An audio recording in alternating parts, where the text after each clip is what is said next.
Chaso Peoples. Asante. Mimi ni mwana Chaso. Mimi ni zao la Chaso. Nimekuwa kiongozi wa Chaso miaka 10 kama iliyopita. Miaka 10 mpaka 15 iliyopita. Mwaka 2011. Chuo Kikuu cha St. Augustine Iringa. Kwa hiyo nafahamu umuhimu wa wanafunzi wa vyuo vikuu kushiriki siasa za nchi zao. Nafahamu umuhimu wake. Na niwaambie neno moja. Mwalimu Nyerere aliwahi kusema hatima ya taifa iko kwenye watu, ardhi na siasa safi. Lakini akasema siri ya maendeleo, pamoja na kwamba tunahitaji watu, pamoja na kwamba tunahitaji siasa safi, pamoja na kwamba tunahitaji ardhi, lakini akasema tunahitaji siri ya maendeleo ni vijana wenye malezi bora, ni vijana ambao wamelelewa katika misingi ya kuwa na ile siha safi pamoja na bongo kali. Alisema hivyo akimaanisha nini? Alikuwa anasema vijana, ubongo unatakiwa kuwa unachemka ili nchi iweze kupata maendeleo. Sasa tunapojadili juu ya maendeleo ya nchi, lazima tufahamu kama vijana tunatoka wapi, tuko wapi na tunakwenda wapi. Na tukizungumza kuhusu maendeleo, ni lazima pia tufahamu tunajifananisha na nani.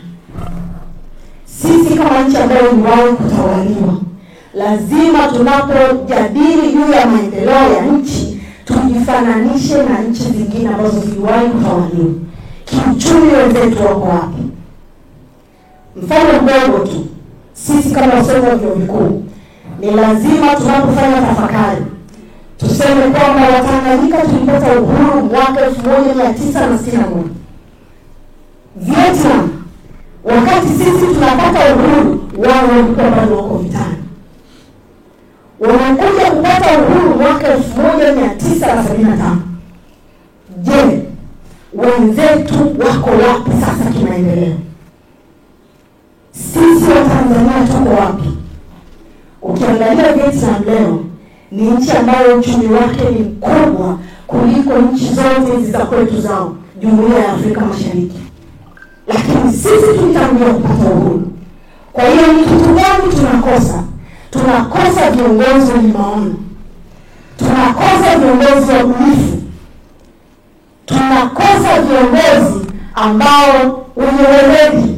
Ndio maana taifa linashindwa kwenda. Taifa letu linaandaa vijana wachawa, wanadhani kusifia tu ndio chanzo cha vipato vya familia zao. Ukiona kila mahali kijana apate ajira wakienda kumsifia rais. Na mwalimu wakati anajadili habari za vijana wenye bongo kali, alikuwa anawaambia vijana wa Chadema, alikuwa anawaambia vijana wa Tanzania, alikuwa anazungumza na vijana wa Chadema. Sasa sisi vijana wa Tanzania, bila kujali itikadi za vyama vyetu, tunaionaje Tanzania? Inakwenda wapi? Tumekwama wapi? Kwa nini nchi za wenzetu kama Singapore na nchi zingine ambazo nimezungumza hapa Vietnam, kwa nini wenzetu wamepiga hatua za kimaendeleo? Sisi tumekwama wapi? Na Chadema tumekuja tunasema nchi yetu inahitaji reforms. Nchi yetu inahitaji mabadiliko kwenye mifumo ya kiutawala na kiutendaji. Sasa naona nimesongelea hapa, muda wangu umekwisha, lakini niwatie moyo vijana, ninyi ambao mmechagua kulipigania taifa lenu. Ni muhimu sana mkafahamu mambo mnayoyapigania ili msiyumbe. Kuna watu wafahamu nini wanapigania. Usipojua unakoenda huwezi kupotea njia, sio? Kwa sababu ufahamu unakokwenda. Kwa hiyo ni muhimu kama vijana, ninyi ambao ndo tuseme ndo kisiwa cha fikra cha nchi hii, mnapaswa kufahamu, kujua ni wapi tunakwenda kama taifa. Ninawashukuru sana, asante kwa kunisikiliza.